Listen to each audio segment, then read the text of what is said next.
तो दोस्तों कल हम लोगों ने जाना कि पाकिस्तान के अंदर मौजूद एक आतंकी संगठन उसके ऊपर ईरान द्वारा अटैक्स किए गए। ये अटैक्स काफी भारी भरकम थे। फाइटर जेट वगैरह से मिसाइलें भी दागी गई, ड्रोन्स दागे गए, कुछ ग्राउंड बेस्ड मिसाइलें भी दागी गई। लेकिन इनमें से किसी भी मिसाइल को पाकिस्तान का कोई एयर डिफेंस सिस्टम जो कि उसने चाइना से खरीद वगैरह रखे हैं ये रोकने में नाकामयाब रहे। इवन इनके रडार सिस्टम वगैरह भी सारे कुछ फेल हो गए। तो एक तो यहाँ पर ये चीज पता चलती कि जब हमारी ब्रह्मोस वगैरह या फिर आने वाली हाइपरसोनिक वगैरह से जब हम लोग अटैक करेंगे तो चाइना और पाकिस्तान इनके लिए कितना ज्यादा रेडी है ये आप समझ सकते हैं। लेकिन दोस्तों अब कुछ खबरें निकल कर आ रही है जिनके हिसाब से बताया ये जा रहा है कि पाकिस्तान द्वारा भी इस हमले के खिलाफ जवाबी कार्रवाई की गई है और ईरान को भी बताया जा रहा है कि उतना ही डेंट पहुंचाने की कोशिश पाकिस्तान द्वारा की गई है जितना कि उसे पहुंचा है। दरअसल इस खबर से संबंधित अभी तक की सभी खबरें मैं एकदम आसान भाषा में आपको बताने जा रहा हूं।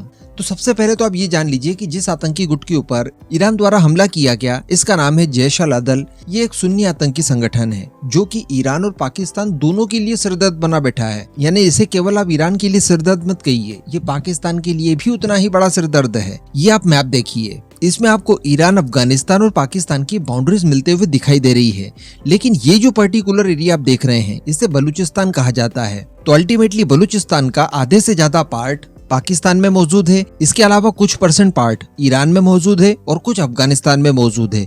और ये सभी पार्ट को एक साथ ये लोग लिबरेट करवाने की कोशिश कर रहे हैं और चाहते हैं कि एक संप्रभु राष्ट्र के तौर पर बलूचिस्तान को रिकॉग्नाइज करवाया जाए। अब मैं आपको बता दूं कि कुछ समय पहले कुलभूषण जाधव जी को पाकिस्तान की फोर्सेस द्वारा जो जासूसी के झूठे आरोप में अरेस्ट किया गया है और फिलहाल वो पाकिस्तान में है, उस दौरान उन्हें पकड़ाने के पीछे इसी आतंकी संगठन का हाथ था। अब पहले तो बात कर लीजिए भारत के एक्शन की, क्योंकि सभी भारत का व्यू जानना चाहते थे। आफ्टर ऑल हमारे विदेश मंत्री डॉक्टर एस जयशंकर की ईरान यात्रा के समय का ही ये सब कुछ कांड हुआ है। तो यहाँ पर भारत के द्वारा बहुत नपीतुली प्रतिक्रिया दी गई, लेकिन इसे आप ईरान के पक्ष में दी गई प्रतिक्रिया समझ सकते हैं, क्योंकि यहाँ पर भी भारत ने आतंकवाद के खिलाफ जीरो टॉलरेंस की नीति अपनाते हुए अपना बयान दिया है और इन आतंकी ठिकानों पर जो हमले किए गए हैं ईरान की तरफ से, इसे आत्मरक्षा की कार्रवाई करार दिया है भारत द्वारा। और इसके साथ साथ ईरान पाकिस्तान का बायलैटरल मामला बताकर इससे दूर हटा गया है। तो कहने का मतलब भारत द्वारा इनडायरेक्ट वे में ईरान को समर्थन दे दिया गया है। अब अगर बदले की कार्रवाई की बात की जाए तो दो तरह के बदले बताए जा रहे हैं कि पाकिस्तान द्वारा ईरान से लिए गए हैं।